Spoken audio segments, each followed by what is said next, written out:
First up is a secret interaction with Vivacious Cloak. This cloak grants 8 temporary hit points when you cast a spell in melee range. However, this cloak grants the 8 hit points even when using cantrips in melee range. And since patch 8 introduced a new melee cantrip, Booming Blade, this cloak will grant 8 temporary hit points each time you use it. Booming Blade is amazing and can be chosen as a high elf cantrip during character creation, making it easily obtainable. And the downside to the high elf cantrip is that it uses your intelligence modifier, but Booming Blade doesn't use a spellcasting mod, so non-intelligence classes can take it and not have to worry about DC or accuracy. Surprisingly though, even if you don't use Booming Blade for the temporary health, you can get the 8 temporary hit points each turn pretty easily. You can cast Beckoning Darkness from Dark Justiciar's Gauntlets, and you'll also get the 8 bonus hit points along with Shar's Darkness from Shar's Spear of Evening and Sorrowful Lash from Sorrow. And to get the Vivacious Cloak, all you need to do is loot it from a locked Traveler's chest in the southeast corner of the Grand Mausoleum. And next up, did you know you can succeed the DC 99 check against the Netherbrain to dominate it, and it actually does something? If you succeed the roll, later when you finally face the Netherbrain, it will have a condition called Against All Odds. This condition reads, the unlikely actions of the party in the Morphic pool were a surprise even to the Netherbrain. The successful roll has left the Netherbrain wounded, reducing its starting HP for the encounter. The exact HP reduction is 20% of the brain's total HP, reducing it from 300 to 240 or from 450 to 360 if playing on Tactician difficulty. And next up is an easier way to complete Shar's Faith Leap trial. One of the easiest methods that won't ever get patched is to drink a potion of flying. This just allows you to easily fly from platform to platform, eventually reaching the end of the trial without any risk of dying. If you've ever tried to do this with a potion of glorious vaulting, you know that jumping can lead to dying, even if you are never touching the shadow platforms. And you can purchase a potion of flying from Tali in Last Light Inn, or you can find a scroll of flying or even learn the spell as a level 5 sorcerer, warlock, wizard, or Circle of the Land mountain druid. And next up is Lupperdiddle Swires, the NPC most players miss. Lupperdiddle Swires is a gnomish adventurer who we can learn about from a number of different items flavor text. Items such as Potion of Glorious Vaulting, Arsonist's Oil, Swiresy Shoes, Shield of Returning, Swire's Sled Board, and a note called Brave. The note can be found near where the Absolute Convoy is waiting inside a burlap sack within a ruined tower. Now on the Potion of Glorious Vaulting, we can read, Lupperdiddle Swires, gnomish adventurer, could reportedly jump 20 feet in the air. He was about the size of a bantam hen. On the Swiresy Shoes, it reads, likely fashioned in tribute to the extremely small, high vaulting rascal who pillaged many a hen house, Lupperdiddle Swires. And on Swire's Sled Board, a gnomish adventurer once used this to outpace his enemies down a slope.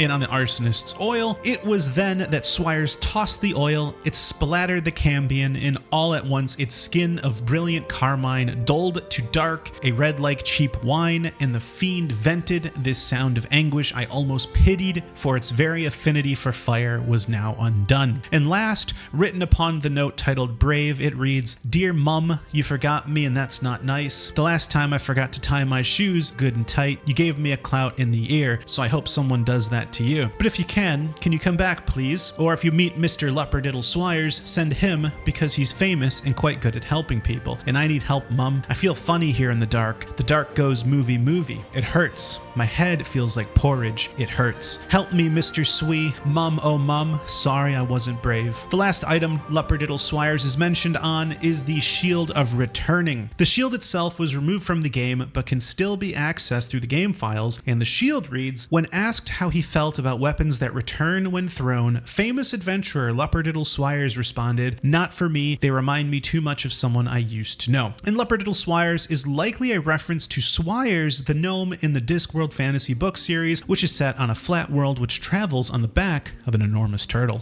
And next up is how to easily defeat the Shambling Mound in Act 2. In Honor Mode, this boss can definitely surprise you with how difficult it is, but with this method, you can easily guarantee victory against it. All you need to do is head near where you find Oliver and throw a smoke powder bomb across the chasm and hit a Shadow Cursed Needle Blight. You'll enter combat and you'll want to immediately stand near the brazier at the corner of the house. The reason for that is the Shambling Mound can actually pull you towards him. If you're on the edge, that will pull you off the cliff to your death. So once you're safe by the brazier, it's as simple as throwing smoke powder bombs over and over at the Shadow Cursed Needle Blights and Shambling Mound until they're all dead. And next up is a spell that actually goes through Sanctuary. Now, Sanctuary is a spell that makes a target untargetable by enemy attacks or spells, but can still be damaged by area of effect spells and attacks. However, you can cast Hold Person on a target affected by Sanctuary. Now, this is especially useful when trying to save Isabel in Last Light In. You can cast Sanctuary on her, but Isabel will attack and end it, but when combined with Hold Person, Isabel will be protected and unable to break Sanctuary in both last 10 turns. And usually when you cast Hold Person on an ally, you might get a short cinematic from a guard, but it's usually just a warning letting you progress without an issue. And next up is how to instantly defeat the Steel Watcher Titan. To do this, all you need to do is drink a potion of invisibility, walk past the Steel Watchers, and interact with the terminal, allowing you to plant the Rune Powder Bomb. Now, of course, you'll need to have saved the Deep Gnomes in Act 2 and then talked with Wulbren to acquire the bomb, but after that, it's actually just as simple as sneaking by and planting the bomb. You will need to make sure you don't have the Conditioned Pursuit protocol, which you may have if you just destroyed a Steel Watcher in the previous room, so make sure to wait until that fades before doing this. The cinematic is actually pretty funny. You can see yourself planting the bomb as the Steel Watchers are just standing there right next to you, and then magically they light up in flames near the end of the cutscene. And it is worth mentioning you do lose out on the loot from the Steel Watcher Titan as well as saving the Gondians, but if that doesn't matter to you, then this is an easy way to defeat the Steel Watcher Titan without any risk to yourself, which is perfect for Honor difficulty. And next up is a secret interaction with Astarion. Now, chances are if you're playing with Astarion, you want to get him that happy condition for that +1 bonus to all rolls, but sometimes there's nothing to bite and you might resort to your Tav or other companions. However, if you have Astarion bite Karlach, he'll actually get lit on fire. It's a pretty awesome interaction, which totally makes sense. And if you have Astarion bite Gale, he'll actually get poisoned. This probably comes as a surprise, but since Gale is afflicted with the orb in his chest, it appears to have made his blood poisonous. And next up is a secret interaction with Karlach. If you give Karlach enough soul coins, the next time you talk to her, you'll actually get a secret cutscene where she's bouncing a soul around like a ball and shouting about how great she feels. This cutscene even has dialogue choices to make, and you can see the effect these soul coins are having on Karlach in a little more detail. And since soul coins are pretty hidden and you need to take quite a few to get this cutscene, it's probably a cinematic most players miss. And next up is a secret interaction when transforming into a Slayer in front of your companions. By transforming into the Slayer in front of a companion, not only will you hear their initial reaction immediately, but the next time you talk to them, you'll have a special cutscene where they tell you how they feel about you. However, you'll only get this cutscene if you transform in front of them and they are an active member of your party, which means that chances are most players haven't seen every single companion's reaction to becoming the Slayer. Karlach's reaction is my personal favorite since somehow she's able to make me feel guilty for letting her down by becoming the Slayer, but all of them are worth checking out. And to gain access to Slayer form, all you need to do is be playing as a Dark Urge origin and embrace your urge by doing what your butler asks. And next up is Glomp, the NPC most players miss. Glomp is a traitor that appears in the Goblin camp after everyone has departed for Moonrise Towers. He is looting and is tasked with ensuring valuables were not left behind. Glomp is effectively a replacement for Grat the traitor, but his selection is much smaller and missing key items that make Grat the traitor worth trading with, such as the returning pike. And to get Glomp to appear, all you have to do is progress the game forward to Act 2, ensuring to completely murder the Goblin camp before heading into the mountain pass, and then return back to the Goblin camp where you will find him scavenging and looting the place. And next up is a hidden interaction with Karlach. If you're romancing Karlach and go to Sharess's Caress and talk to the Drow twins, they will of course proposition you. If you progress through dialogue with Karlach about the joint venture, Karlach will explain it's really not her thing, at which point you can call her a spoil sport. Amazingly, Karlach will reply